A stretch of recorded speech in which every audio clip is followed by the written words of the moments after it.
নমস্কার বন্ধুরা, শ্রাবণী রান্নাঘরে আপনাদের সবাইকে স্বাগত জানিয়ে আমি আবারও একটা রান্নার ভিডিও নিয়ে আপনাদের সামনে চলে এসেছি। আজকের আমি আপনাদের করে দেখাবো পনির মহারানী। কয়েকটা ঘরোয়া উপকরণ দিয়ে কিভাবে এই পনির মহারানী আমি তৈরি করি সেটা আপনারা একবার দেখে নিন। পনির মহারানী বানানোর জন্য এখানে আমি পনির নিয়ে নিয়েছি 200 গ্রাম। এইবারে প্রথমে পনিরটাকে আমি ছুরি দিয়ে চৌকো চৌকো করে কেটে নেব। এটা কিন্তু আপনারা চাইলে বরফি আকারেও কেটে নিতে পারেন, আপনাদের ইচ্ছা মতো যেরকমভাবে হোক এটাকে প্রথমে কেটে নিতে হবে। পনিরটাকে আমি এইভাবে চৌকো করে কেটে নিয়েছি। এইবারে আমি এর মধ্যে দিয়ে দেব বেসন। এখানে আমি ছোলার ডালের বেসন রেখে দিয়েছি। আমি এর ওপর থেকে খুব অল্প পরিমাণে বেসন আমি একটু ছড়িয়ে দেব। 1 চামচের মতো বেসন আমি একটু ছড়িয়ে দিলাম। দিয়ে এবারে পনিরটাকে বেসনের মধ্যে মাখিয়ে প্রায় 10 থেকে 15 মিনিট এইভাবে রেখে দিতে হবে। আর বেসনটা মাখানোর সময় কিন্তু খুব আলতো করে মাখিয়ে নিতে হবে। মাখিয়ে বেসনটা রেখে দিলে পনিরটা একটু শুকনো হয়ে যাবে। পনিরটাকে আমি বেসনে মাখিয়ে আমি প্রায় 15 মিনিটের মতো এইভাবে রেখে দিয়েছিলাম। এর ফলে কিন্তু পনিরটা একটু শুকনো হয়ে গেছে। এবারে আমি এটাকে আলাদা করে রেখে দেব। আর আমি গ্যাসটা কিন্তু অন করে নেব। গ্যাসটা অন করে আমি কড়া বসিয়ে দিলাম।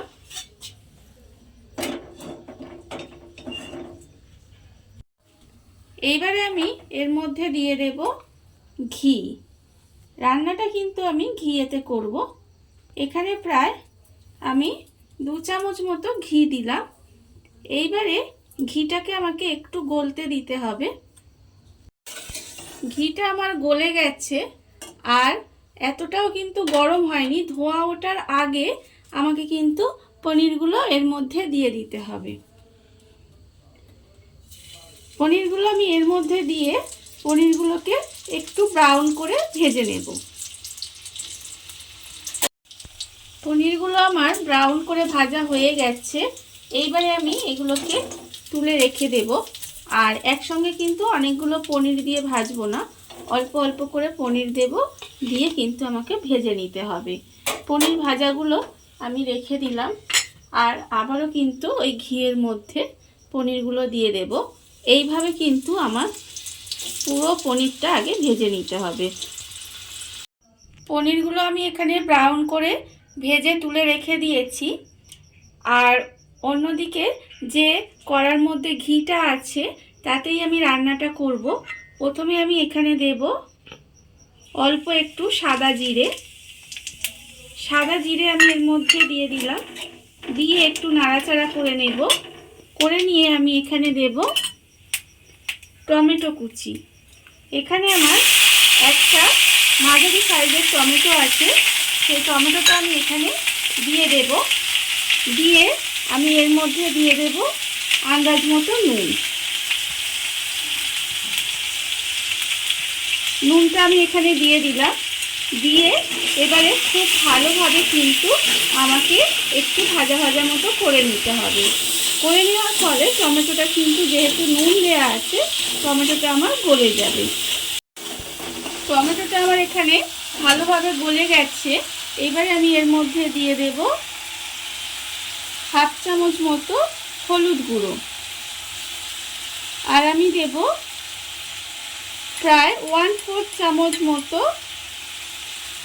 লাল লঙ্কার গুঁড়ো, মানে কাশ্মীরি লঙ্কার গুঁড়ো আমি এর মধ্যে দিয়ে দিলাম। আর আমি এর মধ্যে দেব অল্প সামান্য একটু চিনি। দিয়ে মশলাটা আমাকে খুব ভালোভাবে কষিয়ে নিতে হবে। মশলাটা আমার খুব ভালোভাবে আমি কষিয়ে নিয়েছি। আর মশলা থেকে তেল ছেড়ে গেছে। এইবারে আমি এর মধ্যে দিয়ে দেব অল্প সামান্য একটু জল।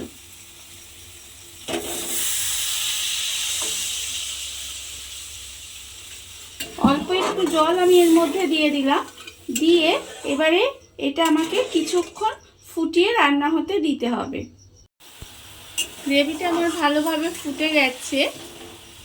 এইবারে আমি এর মধ্যে দিয়ে দেব ভাজা পনিরগুলো। এখানে আমি যে পনিরগুলো ভেজে রেখে দিয়েছিলাম সেই পনিরগুলো আমি একটা একটা করে এর মধ্যে দিয়ে দেব। দিয়ে আমাকে কিন্তু গ্যাসটা কমিয়ে প্রায় মিনিট 5 ধরে একটু রান্না হতে দিতে হবে। পনিরগুলো দিয়ে আমি প্রায় মিনিট 5 মতো রান্না করে নিয়েছি। রান্নাটা আমার প্রায় হয়েই এসেছে। এইবারে আমি এর মধ্যে দিয়ে দেব ছোট চামচের 1/4 চামচ মতো গরম মশলা গুঁড়ো। গরম মশলা গুঁড়োটা দিয়ে আমি খুব হালকা হাতে একটু নাড়াচাড়া করে দেব। গরম মশলা গুঁড়োটা দিয়ে আমি হালকা হাতে একটু নাড়াচাড়া করে দিয়েছি, একটু উল্টে পাল্টে দিয়েছি। আমার রেডি হয়ে গেছে পনির মহারানি।